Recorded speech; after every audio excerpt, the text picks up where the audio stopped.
The children instantly gravitated to the toys, and for a few minutes an observer might have mistaken them for well-behaved siblings.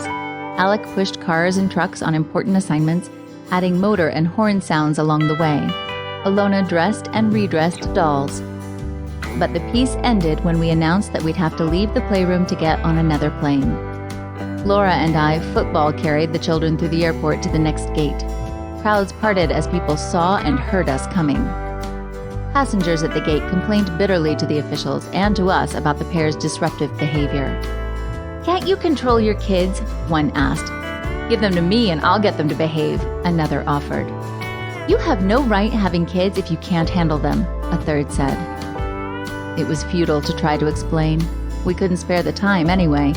The children screamed and pulled our hair if we held them, and kicked people, suitcases, and chairs if we didn't. Everyone was an expert on child rearing.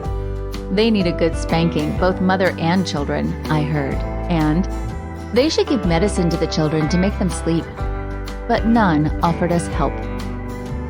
Finally, an airline official took us out of line and into a private room. I could feel the stares from the other passengers. A few gave not-so-subtle sighs as we passed. The official got our boarding passes, then escorted us onto the plane.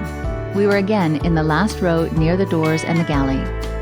For 9 hours, Alec moved to the beat of his music, and Alona just moved. She raced up the aisle, grabbing passengers' magazines or children's toys, dodging me when I followed.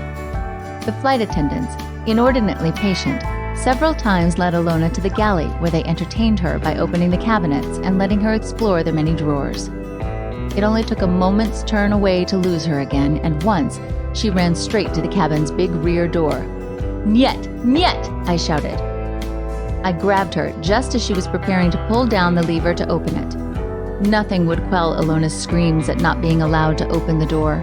She wanted out, and couldn't understand why we wouldn't let her leave. She could see nothing in the pitch black beyond the windows. The engine's constant roar only added to her desire to move. Our fellow passengers were by now openly hostile, shouting, "Keep your child in your own seat," and "My kid's sitting still, why can't yours?" and "Why didn't you bring enough toys or things for her to do?" I never confessed to being a pediatrician for fear of giving the profession a bad name. By the time we reached New York and had to go through customs, we had dwindling control of 2 overtired and overstimulated children. Holding their hands sparked explosive and violent tantrums. Letting them run wild saw them shove and kick strangers on the escalators, grab toys from other children, and lift merchandise from the concourse shops. Laura and I had our hands full even without them, as we had 2 full carts of luggage and 4 backpacks. I begged for a ride on a passing terminal cart. "Sorry," this guy kept driving it said. "It's only for the handicapped or elderly." Alona screamed and kicked my leg. Alec bit Laura's arm as she kept him from running away. "Actually, we are a little handicapped," I told him. He shook his head. "Only handicapped or elderly. I'm not going to lose my job because you can't handle your kids." I stared in disbelief as he drove off.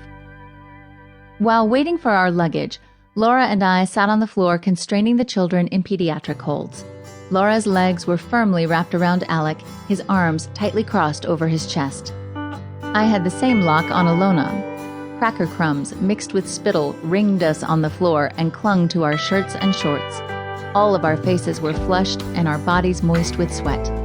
The conveyor belt noisily transported suitcases to waiting hands. We had no waiting hands and watched helpless to claim them, hundreds of eyes on us as our bags lumbered by twice. Then, without warning, Laura shot to her feet and shouted, "These children have just been adopted from a Ukraine orphanage where they have spent their lives. They do not speak English and we do not speak Russian. We are not child abusers." She sat back down. The room was silent, save for the creaking of the luggage conveyor. Even the children were stilled, not evidently by what she'd said, as they couldn't understand it, but by her forcefulness. Stares from the crowd became furtive glances, and from that point on, when Laura spoke, the children were more inclined to listen.